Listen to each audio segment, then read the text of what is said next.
first case to come before the court is State of Ohio versus Dale Bugg Jr. Each party will have 15 minutes to present its arguments. The appellant may reserve up to 5 minutes for rebuttal. If you wish to do so, please let me know when you approach the podium. The arguments are being visually and audibly recorded to be posted online, so please keep your voices up and remain behind the podium. I don't think this applies to this case, but I never want to forget to say it. So if there are any children or names of victims, don't use their names, just use initials or refer to them in another manner. We have read your briefs and we are ready to proceed.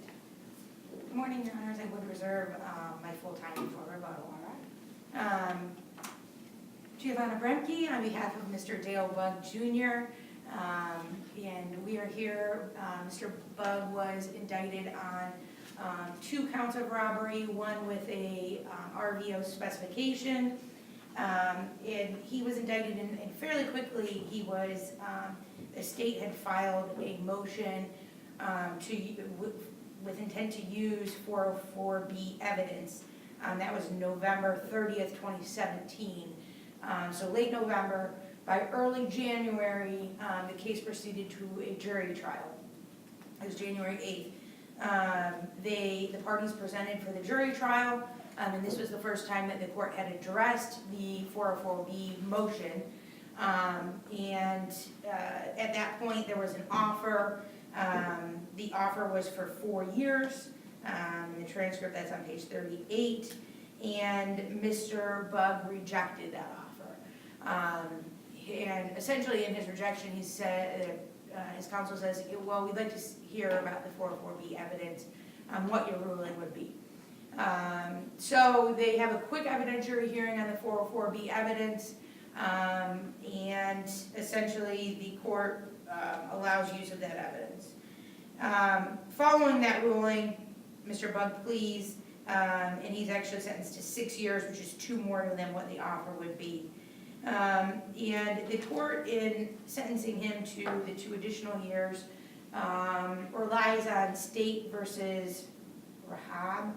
I believe is how you pronounce it, 2017 Ohio Supreme Court case, in which there's quite a bit of talk of a presumption of vindictiveness. And that's essentially my 2 assignments or errors is 1, that there is a presumption of vindictiveness, and 2, that even if there isn't, there's actual vindictiveness. In Rahab, and the court uses this case, but it's actually significantly different than Mr. Bugg's case. In Rahab, the defendant had proceeded to a jury trial, lost, and then was sentenced to additional years.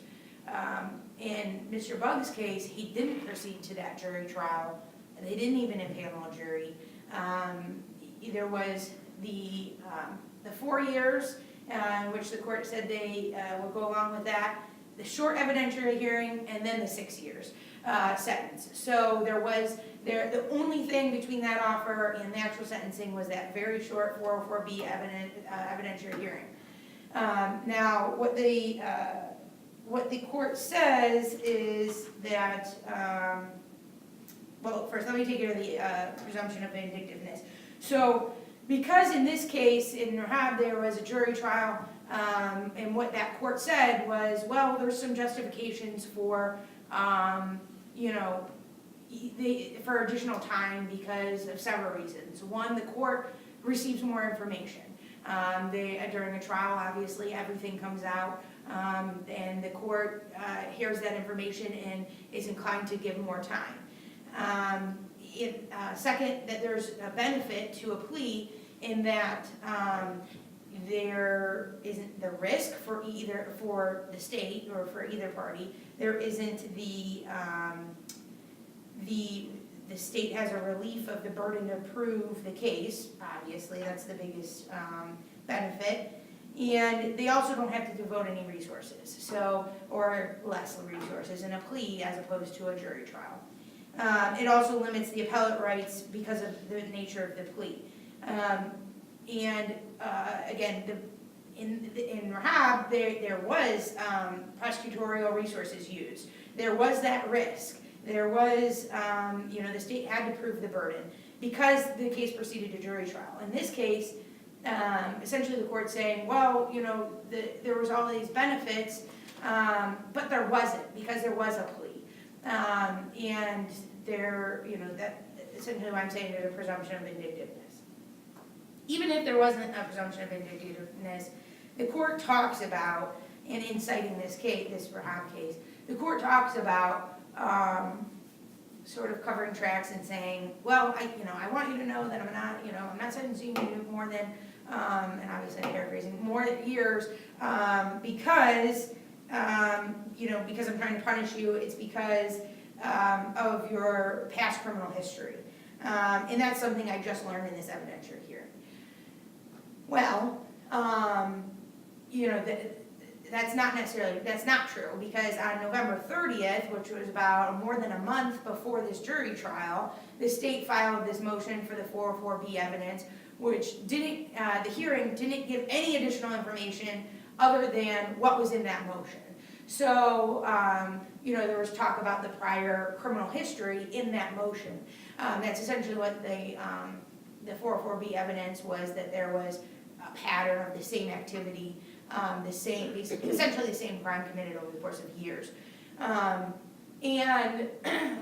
the court justifies this additional sentence in saying, well, I learned more about your criminal history, which just isn't a valid justification, because that was filed in the court in November, and the court presumably reviewed that and had learned about that prior to the day of the jury trial, which is here in January, and it was the exact same day that the offer was made that there was a sentence to 2 additional years, 6 years at that point.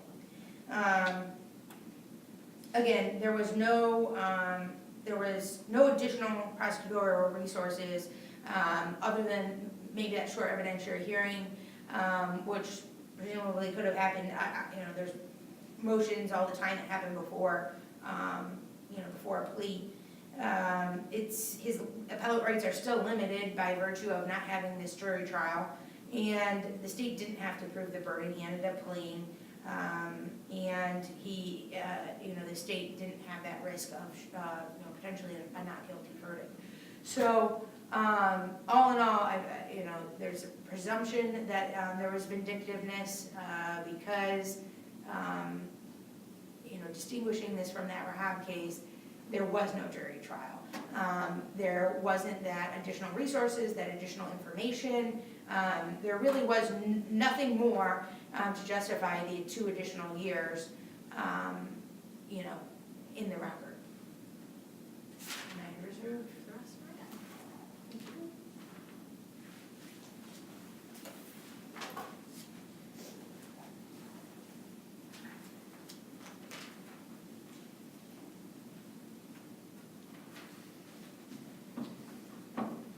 Good morning, Your Honors. Brian Murphy, Assistant Prosecuting Attorney with the Lorain County Prosecutor's Office. First, regarding the presumed vindictiveness, the state would highlight the absurdity that would result from presuming vindictiveness in this case.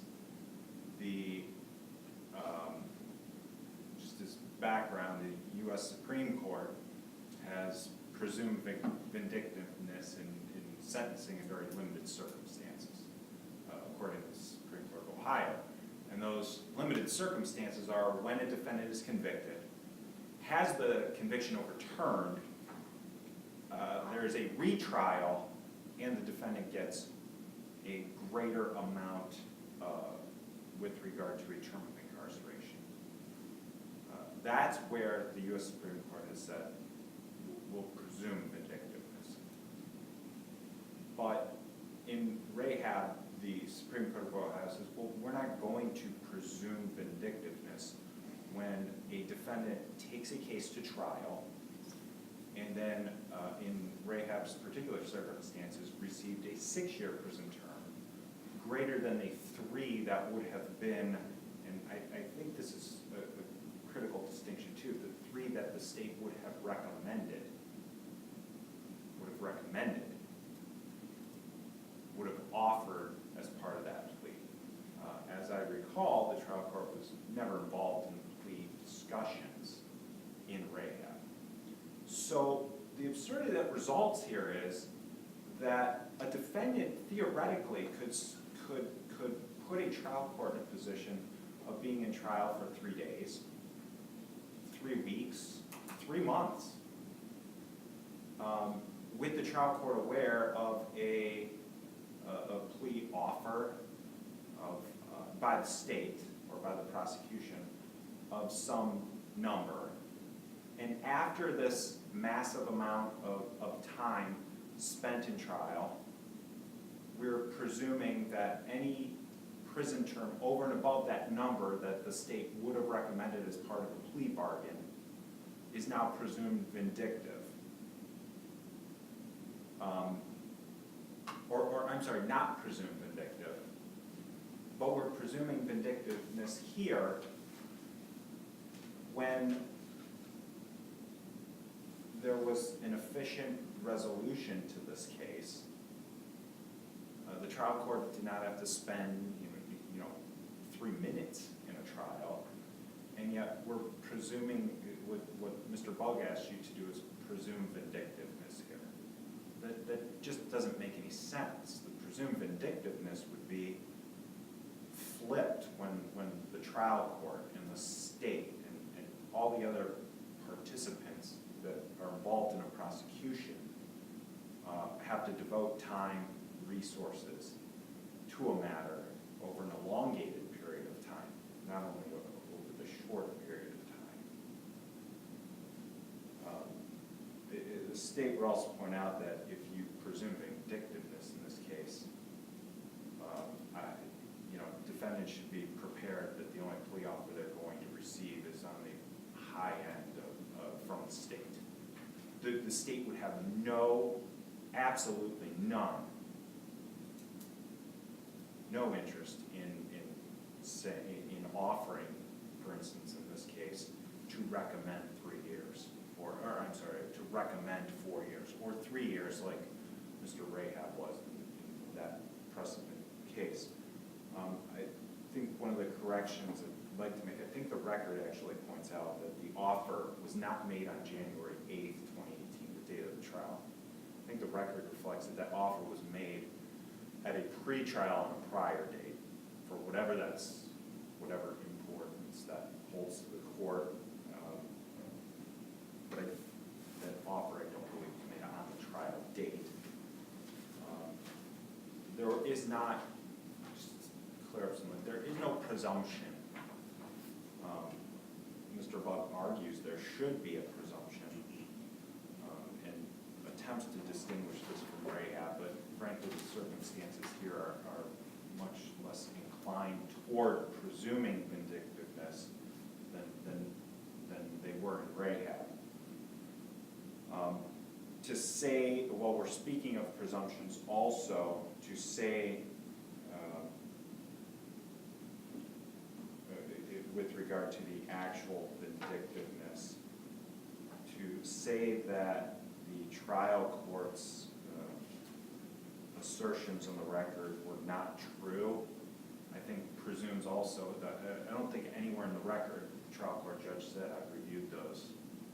The 404B motion that the state filed, you could presume that the trial court did, but it's also could be presumed that the trial court would not have reviewed those motions, and actually was stating that the trial court became aware of certain things during that hearing that may have been contained in those motions. Obviously, it's better practice to review those motions, but I don't know anywhere in the record that it says the trial court necessarily looked at those motions or recalled exactly what was in the motion that the state filed and any response that the defendant might have filed, that Mr. Bugg would have filed. And then also with regard to the 404B evidence, the distinction to be made there is that the 404B motion is predicated upon evidence. It's predicated upon facts. It's predicated upon actions. It is not, it does not set forth, it's not, the intent of 404B evidence isn't to say you were convicted of certain crimes. It's to bring into, It's to bring forth specific actions that the defendant took, the way that he accomplished crimes, for instance, in this case, the way that prior robberies were carried out. The 404B motion is not going to set forth Mr. Bugg's 20 years worth of convictions dating back to 1998. It's not going to set forth that, although it could be, it's not going to set forth that Mr. Bugg was trending toward more violent actions. It's not going to set forth that Mr. Bugg was on post-release control as of June 8th, I believe, of 2017. And then this case, the facts underlying the case happened in September of 2017. And second, to set forth that he's on post-release control in for three different robberies. That doesn't come out in the 404B motion specifically. What might come out are why he was charged with robbery, what those facts were, but it's not going to set forth the convictions. So the trial court judge here I learned certain things in the sentencing hearing, and also in the rather brief 404B, the hearing held on the state's 404B motion.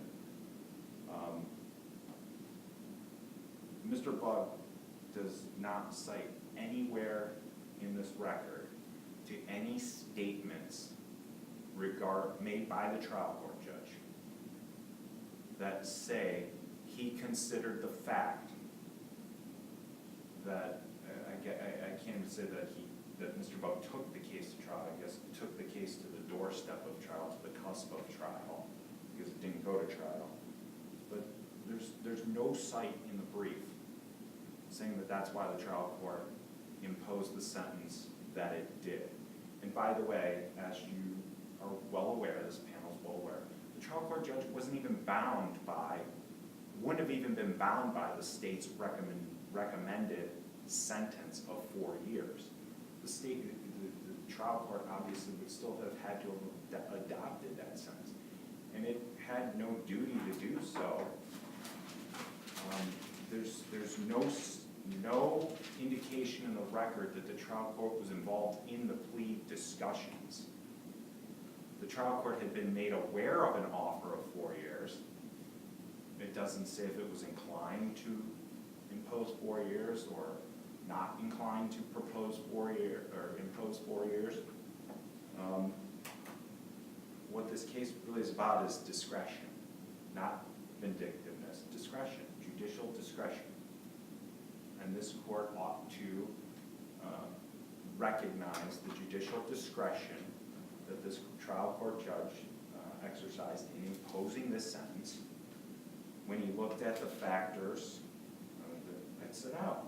Mr. Bugg's on post-release control, 3 robbery convictions that yielded those sentences that landed him on post-release control.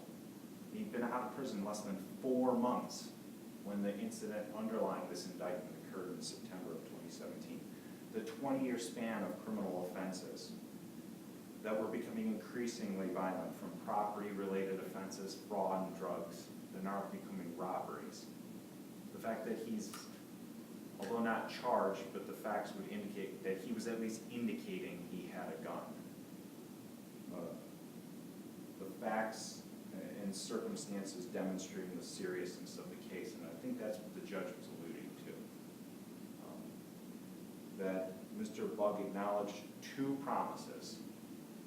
The allied offenses, that the aggravated robbery and robbery constitute allied offenses, and they'd merge for sentencing. That was one of the promises. And that the trial court judge promised to terminate post-release control.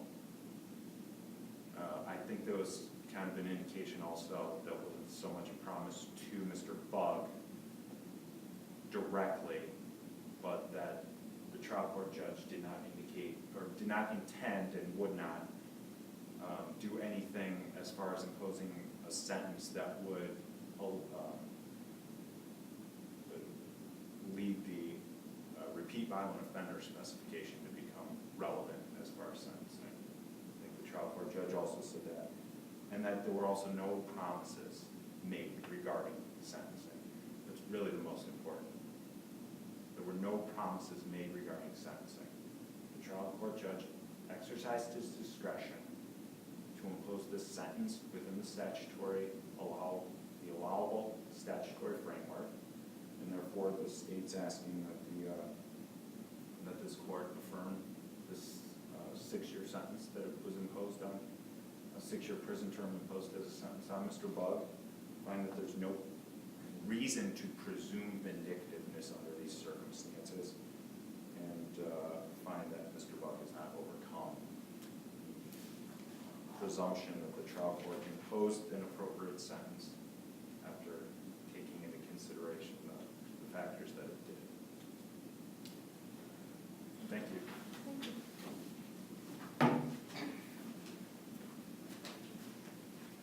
You have your full 5 minutes. Thank you. I'd first like to address the statement that it would be absurd to imply that there would be some sort of vindictiveness because there was no trial. And as Mr. Murphy said, you know, he didn't spend 3 minutes in trial, 3 days, 3 weeks, 3 months.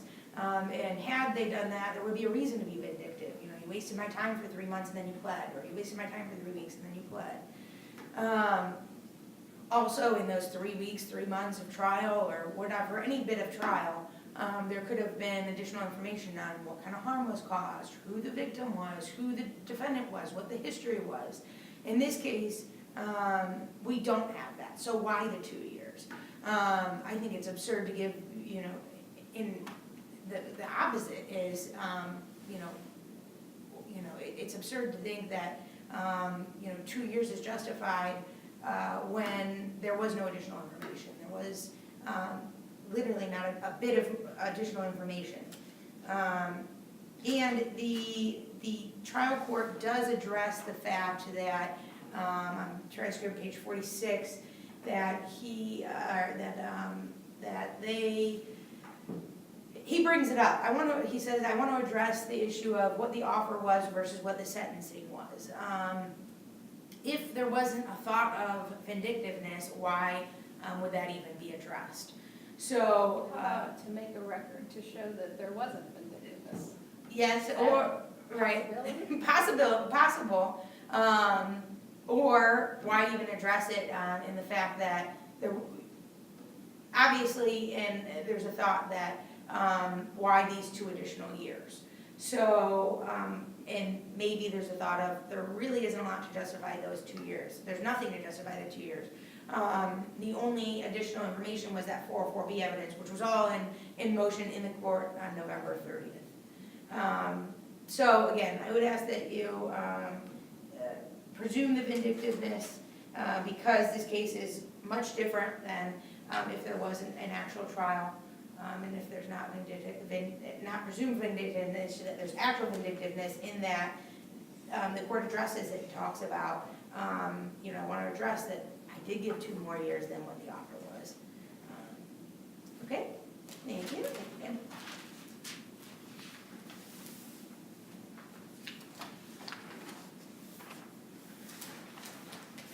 All right, thank you both for your presentations. The court will take the matter under advisement and issue a written decision, which will be mailed to both sides as well as posted to our website and that of the Ohio